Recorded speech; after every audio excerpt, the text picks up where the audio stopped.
Everything is just working out so well for me these days. So quick disclaimer before we get into the meat and potatoes of this video. If you can't tell already by my tone, there's a reason that this video is coming out late. And I'm sorry about that. I definitely thought I would have it out sooner than this. But I just managed to hit every single setback I possibly could have. Like, it was just at every step, the video was fighting me. It was too big to get exported at first, and then when it was exported, the voiceover file was corrupted, so I had to do that again, and Audacity keeps, like, just not saving the things that I say into the recording program. So anyway, sorry for the video being late. Here it is. Hi again. Movies are great. I love movies. One day, I would like to make movies. That's how much I love movies. Movies, like all art, are about how they make you feel, or what they make you think about. This is how they succeed, in my opinion. Some movies are remembered for being very moving, or very funny, or very scary, or for improving upon the art form itself by doing something new, or doing something we've already seen in a new way. You are tearing me apart, Lisa! But not all movies are created equal. And that's why I describe my personal love for movies as unconditional. Here's what I mean by that. Good movies are great, but few things make me as happy as watching bad movies makes me.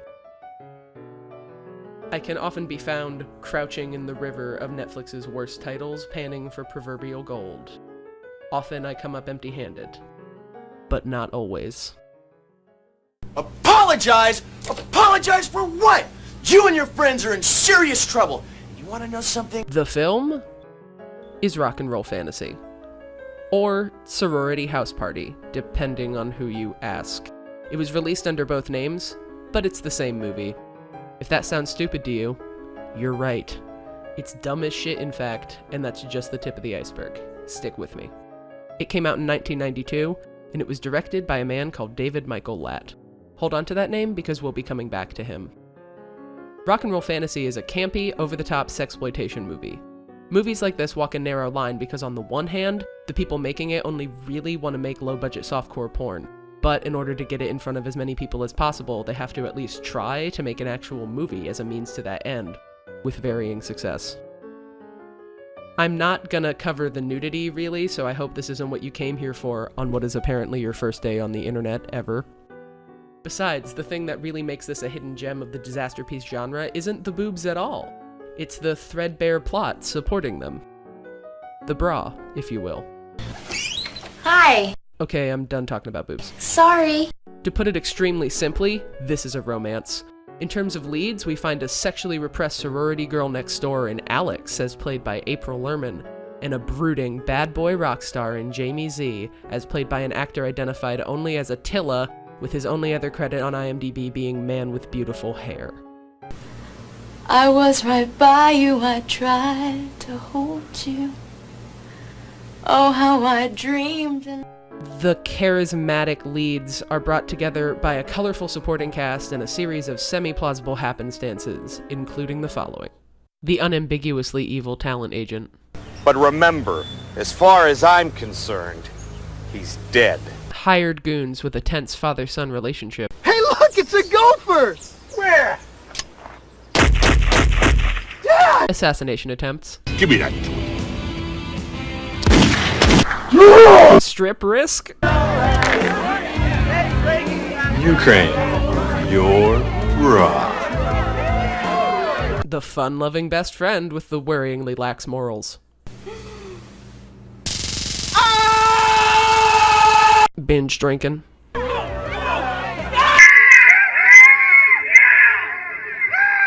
Kidnapping, but framed as quirky flirting. Is it sort of like kidnapping? No. In his condition, it falls closer to grave robbing. Lying to cover for aforementioned kidnapping. Yeah, now Jamie Z is my cousin. What? Racism. Oh, beautiful ladies. Cousin play. Hi, cuz. Chet, king of the wet sock ex-boyfriends. Were you fornicating with that long-haired ruffian sociopath? Car crashes. The world's least necessary sex scene.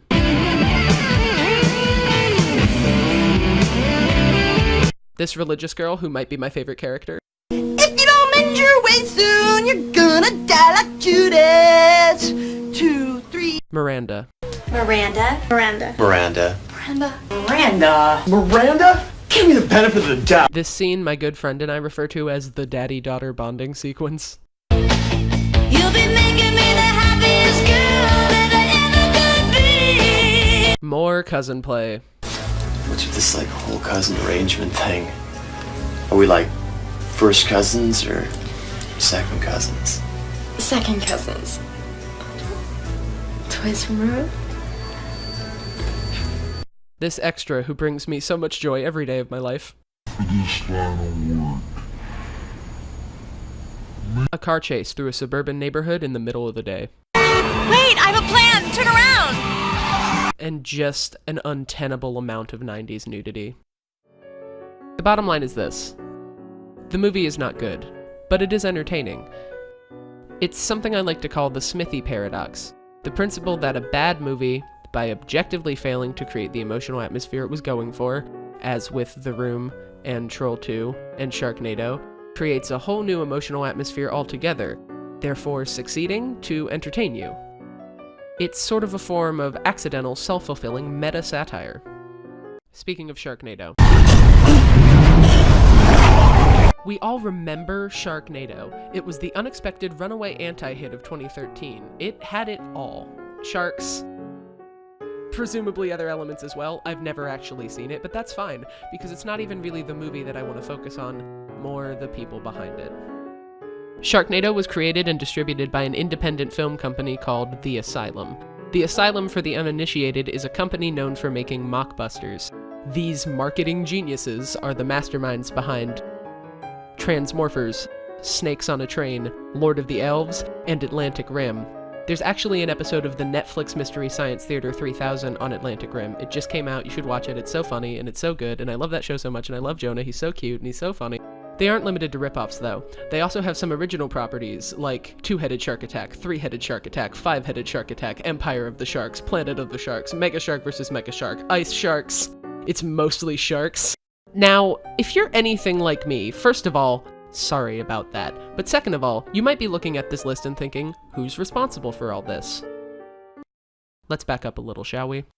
When I first decided to make a video about rock and roll fantasy, I started doing some research just to make sure I got everything right when I talked about it. And it is in doing this research that I found David Michael Latt. Remember the guy I said we would be circling back to? This is us circling. We're circling like sharks. God damn. David may have directed rock and roll fantasy, but he must have considered producing to be his real talent. 5 years after the release of rock and roll fantasy, he went on to found his own independent film company called, say it with me now, The Asylum. Since its founding, David has produced over 200 films, including all 7 entries into the Sharknado cinematic universe. This is Sharknado Heart of Sharkness. It is not considered part of the original 6-part series, but it is a spin-off, so I'm counting it. Please don't leave me comments. I worked really hard on this video. All of this to say, rock and roll fantasy is worth talking about. Because as far as I can tell through needlessly extensive research, rock and roll fantasy is David's first credit on any film, and it's also a beat-by-beat example of the kinds of movies he would go on to produce. There's a sort of winking self-awareness to The Asylum because their movies are not good, and we can all agree on that, and I think they know that. But Sharknado has an 83% on Rotten Tomatoes, and for reference, Infinity War got 84. So people are seeing these movies, and people are liking them, and that has to count for something. Bad movies don't win Oscars, sure, but they aren't really designed to win Oscars anyway. Bad movies are fun to watch, and fun to make fun of, and fun to watch with your friends on the couch at a party. You don't like the movie, sure, but you like watching it. So I guess what I'm trying to say is, I don't think David Michael Latt is making terrible movies. I think David Michael Latt is making the kinds of movies that David Michael Latt wants to watch. And if you think about it, that's kind of awesome. So I'm gonna go watch something terrible, and you should too. Bye. Ciao.